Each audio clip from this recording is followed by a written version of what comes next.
السلام علیکم۔ میرے چینل قصے کہانیاں میں آپ کو خوش آمدید۔ سنتے ہیں آج ایک نئی سٹوری جس کا نام ہے اس کا چہرہ۔ میری خالہ زینب انڈیا گھومنے پھرنے اور اپنے رشتہ داروں سے ملنے کے غرض سے جا رہی تھی۔ انہیں یہ بات پتہ تھی کہ مجھے بھی گھومنے پھرنے کا بہت شوق ہے۔ انہوں نے مجھے اپنے ساتھ چلنے کی دعوت دی۔ اندر کیا چاہے دو آنکھیں۔ میں نے بھی گھر والوں سے اجازت لی اور پھر قسمت سے ویزا بھی مل گیا، سو اپنا سامان باندھا اور خوشی خوشی ان کے ساتھ انڈیا روانہ ہو گئی۔ ہمارا پہلا قیام بمبئی میں تھا، جو اب انڈیا میں ممبئی کے نام سے جانا جاتا ہے۔ ہم لوگ وہاں پہنچ کر خالہ کے سسرالی رشتہ داروں کے گھر ٹھہرے۔ یہ گھر زینب خالہ کی نند عارفہ آنٹی کا تھا۔ ان کی ایک بیٹی مونا تھی جو بڑی ملنسار لڑکی تھی۔ میری جلد ہی اس سے اچھی دوستی ہو گئی۔ 2 دن بعد عارفہ آنٹی نے ہمارے اعزاز میں ایک زہرانہ دیا اور چند رشتہ داروں اور جاننے والوں کو مدعو کیا۔ سب لوگ ہم سے بہت محبت سے ملے۔ عارفہ آنٹی نے جب ایک قلم کار کی حیثیت سے میرا سب سے تعارف کرایا تو ان کے حلقہ احباب نے تالیوں کی گونج میں میرا استقبال بڑے پرجوش طریقے سے کیا۔ میری فیلڈ اور پاکستان کے حوالے سے دلچسپ سوالات کیے۔ میں بھی ان لوگوں میں گھل مل گئی۔ کھانا لگنے پر سب جب مزیدار ڈشز کی طرف متوجہ ہوئے، مجھے وہاں پوری، بھاجی اور سبزیوں کے پکوڑے بہت پسند آئے۔ میں نے ایک پوری اور پیالی میں تھوڑی سی بھاجی اور سوجی کا حلوہ نکالا اور بیٹھنے کے لیے جگہ تلاش کرنے لگی۔ مجھے پوجا کے برابر کی نشست خالی نظر آئی تو میں اس کے برابر میں جا بیٹھی۔ پوجا مونا کی پرانی سہیلی تھی۔ اس کی شخصیت میں کچھ ایسی کشش تھی جس نے دعوت کی شروعات سے ہی میری توجہ اپنی جانب کھینچ لی تھی۔ ایک لکھاری کی حیثیت سے لوگوں کا مشاہدہ کرنا میرے مشغلے میں شامل رہا ہے، اسی لیے میں نے پوجا پر خصوصی توجہ دی۔ جانے کیوں اس کی سحر انگیز آنکھوں میں دیکھ کر یوں لگتا تھا کہ جیسے وہ اپنے اندر کوئی بڑا طوفان دبائے بیٹھی ہے۔ مجھے دیکھ کر وہ مسکرائی، مگر ایسا لگا جیسے اس کے لب اس کا ساتھ نہیں دے پا رہے ہیں۔ وہ پوری دعوت میں کھوئی کھوئی سی رہی۔ جانے کیوں مجھے یوں محسوس ہو رہا تھا کہ کوئی پراسرار طاقت ہے جس نے اس کی خوبصورت شخصیت کے گرد ایک غلاف سا لپیٹا ہوا ہے۔ میں نے اس سے ہلکی پھلکی بات چیت شروع کی۔ اس کا انداز بھی بہت دوستانہ تھا۔ وہ بہت خوش شکل لڑکی تھی۔ دعوت کے اختتام تک میری اس سے اچھی خاصی دوستی ہو گئی اور یہی تو میری منشا تھی۔ چلتے وقت اس نے عارفہ آنٹی سے اصرار کیا کہ ہم سب کل کی چائے اس کے گھر پئیں۔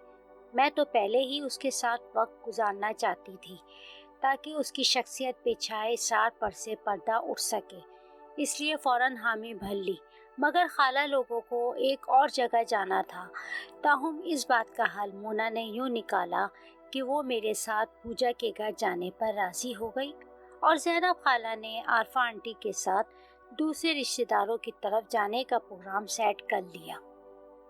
دوسرے دن میں اور مونا تیار ہو کر شام 4 بجے پوجا کے گھر پہنچ گئے۔ ہم نے گھنٹی بجائی تو ایک چھوٹی سی بچی نے دروازہ کھولا، جس کی شکل انتہائی حد تک بندر سے مشابہ تھی۔ اس نے ہمیں ڈرائنگ روم میں بیٹھنے کے لیے کہا تھا۔ یہ بچی کون تھی؟ میں نے مونا سے پوچھا۔ یہ پوجا کی 6 سالہ بچی وجنتی ہے، مونا نے افسردگی سے کہا تو میری چیخ نکل گئی۔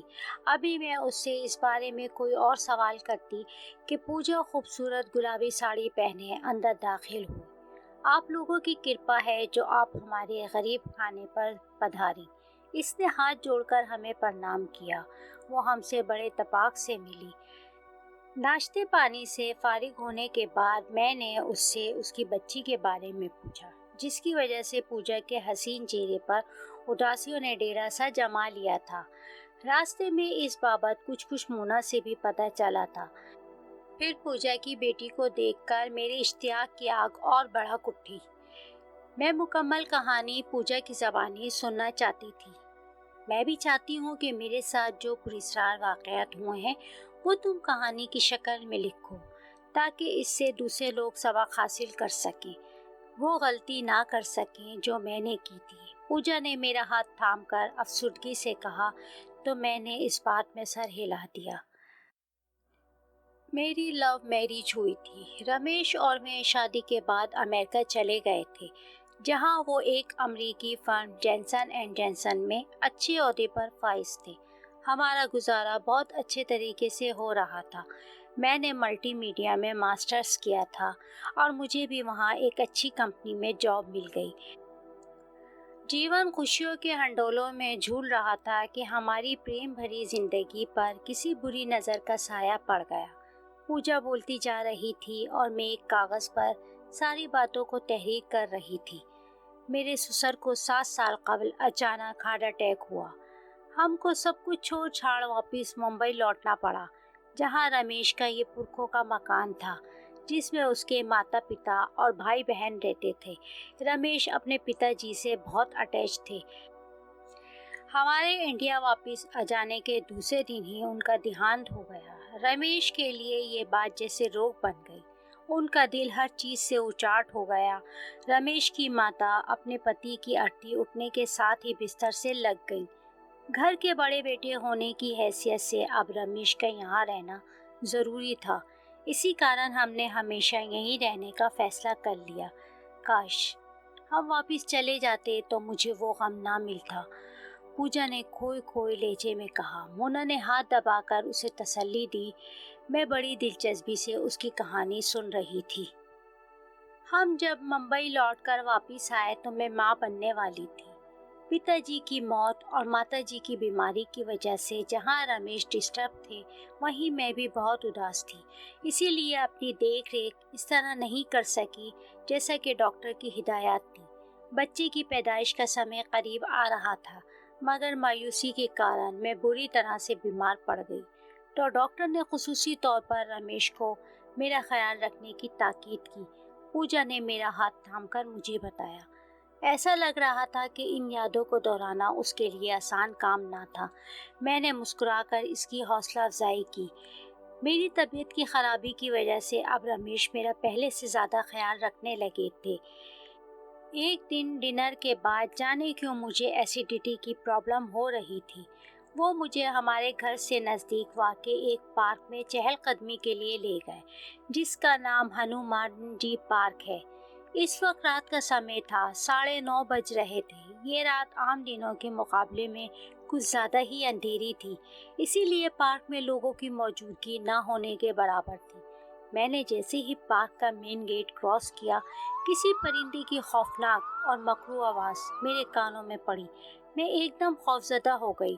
میں نے رمیش کی طرف دیکھا، وہ بڑے نارمل انداز میں میرے ساتھ چل رہے تھے۔ میں نے ان سے پرندے کی آواز کے بارے میں پوچھا تو انہوں نے ہنستے ہوئے اسے میرا وہم قرار دیا، کیونکہ بقول ان کے انہوں نے تو کوئی ایسی آواز نہیں سنی تھی۔ مجھے اس بات سے دکھ پہنچا کہ وہ میری بات کا وشواس نہیں کر رہے۔ جانے کیوں میرا دل اس جگہ سے اچاٹ ہو گیا۔ میں نے اپنے پتی سے فوراً وہاں سے گھر واپسی کی ضد کی تو وہ تھوڑا ناراض ہو گئے کہ ابھی تو آئے ہیں۔ میں ان کی ناراضگی کے کارن خاموشی سے ان کے ساتھ واک کرنے لگی، مگر میرا من اس جگہ سے جانے کیوں بیزار ہو رہا تھا۔ مجھے ٹھنڈے ٹھنڈے پسینے آنے لگے۔ رمیش نے جب میری حالت دیکھی تو ان کو بھی میری چنتا ہونے لگی کہ کہیں میری طبیعت بگڑ نہ جائے۔ انہوں نے مجھے کونے میں پڑی ایک بینچ پر بٹھایا اور پارک کے دوسرے کنارے پر بنی کینٹین کی طرف بڑھ گئے تاکہ میرے لیے پانی یا جوس لا سکیں۔ میں خوف کے مارے آنکھیں بند کر کے بھگوان سے پرارتھنا کرنے لگی۔ پوجا نے ماتھے پر آنے والا پسینہ پہنچا۔ موسم سرما کا آغاز ہو چکا تھا، مگر یہ واقعہ دہراتے ہوئے پوجا کی حالت خراب ہو رہی تھی۔ مونا نے اٹھ کر اسے پانی پلایا، وہ دوبارہ گویا ہوئی۔ اس سمے رات کا سناٹا مجھے خوفزدہ کر رہا تھا۔ اچانک کسی نے میری آستین پکڑ کر اپنی طرف متوجہ کیا۔ میں نے مڑ کر دیکھا تو وہ ایک بندر جیسے چہرے والی بوڑھی عورت تھی، جس نے کالے رنگ کا لمبا سا لباس پہنا ہوا تھا۔ اس کے گلے میں ہڈیوں کی مالا پڑی ہوئی تھی۔ اس کی آنکھوں کا رنگ لال سرخ ہو رہا تھا، جو اس اندھیری رات میں بھی چمک رہی تھی۔ میں خوف سے کھڑی ہو گئی، جلدی سے اس سے اپنی آستین چرائی۔ اس کے چہرے پر ایک خوفناک مسکراہٹ تھی۔ میرا 9واں مہینہ چل رہا تھا۔ وہ مسلسل میرے پیٹ پر نگاہیں جمائے ہوئے تھی۔ پھر اس نے آگے بڑھ کر اپنا ہاتھ میرے پیٹ پر رکھنا چاہا تھا۔ خوف جیسے میرے اندر سرایت کر گیا تھا۔ پوجا نے آنکھیں بند کر کے جھجھری سی لی۔ میں اور مونا دلچسپی سے اس کی آپ بیتی سن رہے تھے۔ اس کے بعد کیا ہوا؟ خاموشی کی طویل وقت سے گھبرا کر میں نے پوجا کے کاندھے پر نرمی سے ہاتھ رکھا۔ وہ جیسے نیند سے جاگی۔ میں سمجھ نہیں پا رہی تھی کہ وہ کون ہے اور کیا چاہ رہی ہے۔ میں نے اسے زور کا دھکا دیا تھا۔ وہ گھاس پر منہ کے بل جا گری تھی۔ میرے منہ سے جانے کیا کیا اور پھول نکلنے لگا تھا۔ اس سمے جیسے میں اپنے حواس کھو چکی تھی۔ پوجا بتاتے بتاتے ہانپنے لگی۔ ان سب باتوں کے بعد اس کا رد عمل کیسا تھا؟ مونا نے پوچھا۔ وہ جوانوں جیسی پھرتی کا مظاہرہ کرتے ہوئے ایک جھٹکے سے کھڑی ہو گئی تھی۔ اس نے اپنے ہاتھ میں پکڑی ہوئی عجیب سی لکڑی کی نوک میرے پیٹ میں چبوئی تھی اور بولی تھی، میں تو اس لیے آئی تھی تاکہ تجھے ہونے والے بچے کی بدھائی دوں، لیکن اب تجھے میری یہ بدصورت شکل سدا یاد رہے گی۔ یہ کہہ کر اس نے ایک مکروہ کہکہا لگایا تھا اور وہاں سے دور چلی گئی تھی۔ میری طبیعت بری طرح بگڑنے لگی تھی۔ اب آنسو پوجا کی آنکھوں سے ٹپکنے لگے تھے۔ ہم نے اسے دوبارہ پانی پلایا تھا۔ میری خراب حالت دیکھ کر رمیش نے گاڑی تیزی سے بھگائی تاکہ ہم جلدی سے گھر پہنچ سکے۔ اتنے میں سگنل کی بتی سرخ ہو گئی۔ میں نے کھڑکی سے باہر دیکھا تو مجھے وہی بندر جیسے چہرے والی بڑھیا کھڑی نظر آئی۔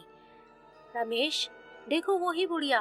میں نے راستے میں رمیش کو پارک والا واقعہ سنا دیا تھا، اسی لیے چیخ کر اسے دکھانے لگی، مگر جب انہوں نے کھڑکی سے باہر جھانکا تو انہیں کوئی نظر نہ آیا تھا۔ دوسرے دن رمیش کے آفس جانے کے بعد میں بیڈ پر بیٹھی چائے پی رہی تھی جو کام والی بائی نے مجھے بنا کر دی تھی کہ اچانک مجھے شدید سردی لگنے لگی۔ میں باقاعدہ کپکپا رہی تھی۔ میں نے آنکھیں بند کر لیں۔ مجھے ایسا لگا کہ کسی نے میرا نام لے کر پکارا ہو۔